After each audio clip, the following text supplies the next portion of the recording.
यासिर साहब, इस मुल्क में भूख नाच रही है। इस मुल्क के अंदर गरीब के बच्चे मर रहे हैं, मिडिल क्लास के बच्चे मर रहे हैं। सफेद पोश जो है वो बेचारे के घर में 2 वक्त की रोटी नहीं है। अब वो शख्स खुशकिस्मत होगा जो 2 वक्त की रोटी खाता होगा, 3 वक्त का तो अब छोड़ देना। वो शख्स खुशकिस्मत होगा जिसके बच्चे स्कूल जाते होंगे।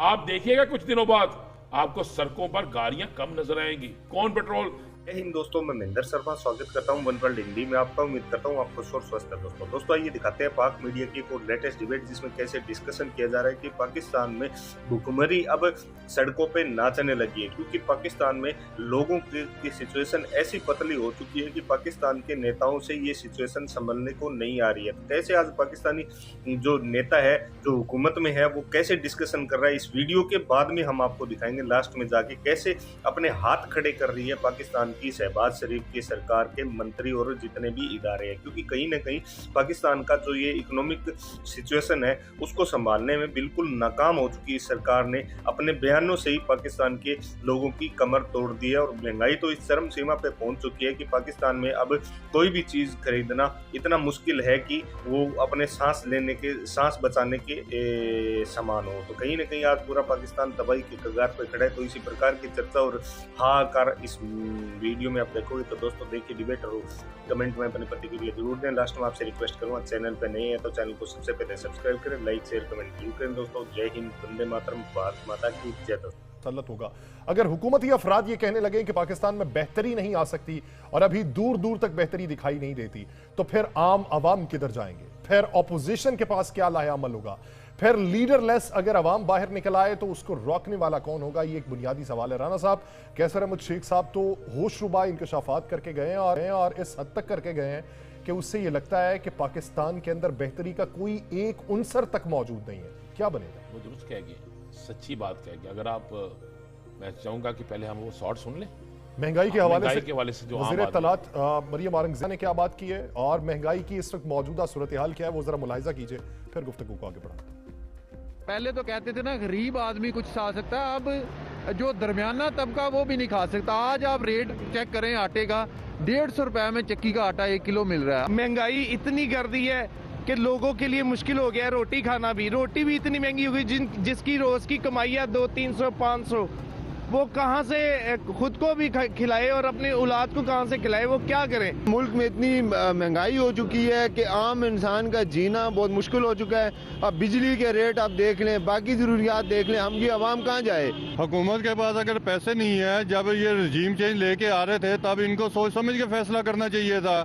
अब महंगाई का पहाड़ अवाम पे इन्होंने फेंक दिया है, अब अवाम कैसे सरवाइव करे? ये हमारी तारीख में इतना महंगाई मैंने जिंदगी में नहीं देखी थी। घी 700 रुपए का है, आटा है 140 रुपए का किलो, चावल 320 रुपए का किलो है। भाई महंगाई तो इन 11-12 पार्टियां गए, इन मुल्क का बेड़ा कर किया। एक महीने का राशन पूरा करे 25,000। ये महंगाई कब तक रहेगी? ये रोटी 25 रुपए की हो चुकी है। ये सियासत खेल रहे हैं, अवाम का कोई भी नहीं सोच रहा। खुदारा अवाम का कुछ सोचें। पैसे खत्म हो गए, ये तो हुकूमत की नाअहली है। गरीब अवाम क्या करे? गरीब आवाम के पास तो खाने के लिए नहीं है। लोग बहुत परेशान हैं, लेकिन हुकूमत बेशर्मी का उन्होंने ऐसा लबादा उड़ लिया है कि वो कुछ नहीं कह रही। ना मुल्क को चला सकते हो ना कुछ। शहबाज शरीफ आप इस्तीफा दो, घर चले जाओ। पैसे चोर लुटेरे हैं सारे। मसला इस तरह है कि ये कैसे खजाना नहीं बढ़ रहा है, हालांकि जामी देखिए बिल डबल आ रहे, ट्रिपल आ रहे, उससे भी ट्रिपल हो गए ना। ये आम आवाम के तासुरात हैं। इससे पहले मरियम औरंगज़ेब साहब ये कह के गई कि ये सब कुछ इमरान खान का मुसल्लत करता है कि IMF से डील की थी, लेकिन अब जो नई डील हो रही है उसके बाद नताइज क्या होंगे वो कैसर अहमद शेख साहब की जुबानी आप सुन चुके हैं। राना साहब, क्या बनेगा? ये मुल्क के लोग तो बेहाल हो चुके हैं और बेहाली में उन्हें तो कुछ दिखाई नहीं देता। या सर देखें, ये ना तो ये ज़मान पार्क से हमने सॉर्ट किए हैं, ना ये सॉर्ट जो है किसी तहरीक इंसाफ के दफ्तर से। ये आम लोग हैं जिनका किसी सियासी जमात से तल्लुक नहीं है, जिन लोगों ने अगले आइंदा इलेक्शन में वोट डालना है। आपने उनकी गुफ्तगू सुनी है? वो क्या कह रहे हैं? कोई एक शख्स इस चलते रोड पे, गली मोहल्ले, चौक चौराहे पे किसी से पूछ के देख लें, कोई एक शख्स के बात कह दे कि जनाब महंगाई नहीं है। कैसर अहमद शेख अपने मुंह से कह रहे हैं कि 1 माह बाद अवाम खुद बाहर निकल आएगी। भाई वाकई इसी तरह है। खुदा की कसम, अब तो ये लगता है कि 25-50 हजार या लाख रुपए वाला शख्स जो है वो भी ज़कात के काबिल है। ये हालात हो गए हैं। और किसके हालातों में? आपने जरा टीवी पे बैठ के देखे, तारड़ साहब आएंगे, वो कोई तनकीद शुरू कर देंगे, मरियम औरंगजेब साहब आएंगी वो कर देंगी। कमर जमान खैरा साहब को मैं बड़ी इज्जत करता था, बड़ी रिस्पेक्ट करता हूं अब भी, लेकिन वो महंगाई पे नहीं बोल रहे, वो एंकर महंगाई पे नहीं बोल रहे जो हमेशा बोलते थे, वो सियासतदान नहीं बोल रहे जो बोलते थे, वो समाजी तंजीमें कहां चली गई जो चीखती थी। अब मुझे एक बात बताए, जिस मुल्क के अंदर हम टीवी पे दिखा नहीं सकते, जेब नहीं देता हमें। आपने कैप्टन सफदर का सोशल मीडिया पे सुना है ना, आपने वो सुना एक शादी तलक ना वो एक फिक्रा, वो काबिले इतराज। इस पर हमारे उलमा कराम क्या राय देती हैं, उन्हें भी इस पर देखना चाहिए। उसके बाद कोई दुकान, मैंने आज एक शख्स से पूछा, मैंने कहा सुनाओ भाई क्या मामला है, उसने कहा जी आज फरवरी की 4 तारीख हो रही है। मैं कहा 4 हो गए? उनके समझे 4 हो गई। मैं कहा फिर? उसने कहा फिर क्या, मुझे इतना बता दे, मैं जो कारोबार करता हूं मैं 5000 रुपया नहीं इकट्ठा कर सका। मैं कहा क्या कारोबार आप? उसने कहा यार मेरी एक हाउसिंग सोसाइटी है, लोग वहां पे किस्तें देते थे हर महीने और 1-2 तारीख को अच्छे खासे पैसे इकट्ठे हो जाते थे। तो मैंने कहा अब क्या? उसने कहा जिसको मैं फोन कर रहा हूं वो कहता जनाब प्लॉट कैंसिल करना कर दें, हमारे पैसे वापस देने वो दे दे। हमारे पास अब पैसे नहीं है, हम जहां काम करते थे नौकरियां खत्म हो गई हैं, बच्चों को पालने या आपको किस्तें, ये आलम हो चुके हैं। यासर साहब, इस मुल्क में भूख नाच रही है, इस मुल्क के अंदर गरीब के बच्चे मर रहे हैं, मिडिल क्लास के बच्चे मर रहे हैं, सफेद पोश जो है वो बेचारे के घर में 2 वक्त की रोटी नहीं है। अब वो शख्स खुशकिस्मत होगा जो 2 वक्त की रोटी खाता होगा, 3 वक्त का तो अब छोड़ देना, वो शख्स खुशकिस्मत होगा जिसके बच्चे स्कूल जाते होंगे। आप देखिएगा कुछ दिनों बाद आपको सड़कों पर गाड़ियां कम नजर आएंगी, कौन पेट्रोल इतना लेगा। अब मुझे बताएं, सर्दियां हैं, बिल बिजली का देख ले 54,000, 55,000, 56,000, 35,000। ओ भाई क्या चल गया? अभी तो गर्मियां नहीं आई, एसी नहीं चला, सर्दियां हैं, बिजली नहीं आती, बिजली आए तो बिल इतना आ जाता है कि इंसान चीखना शुरू कर देता है।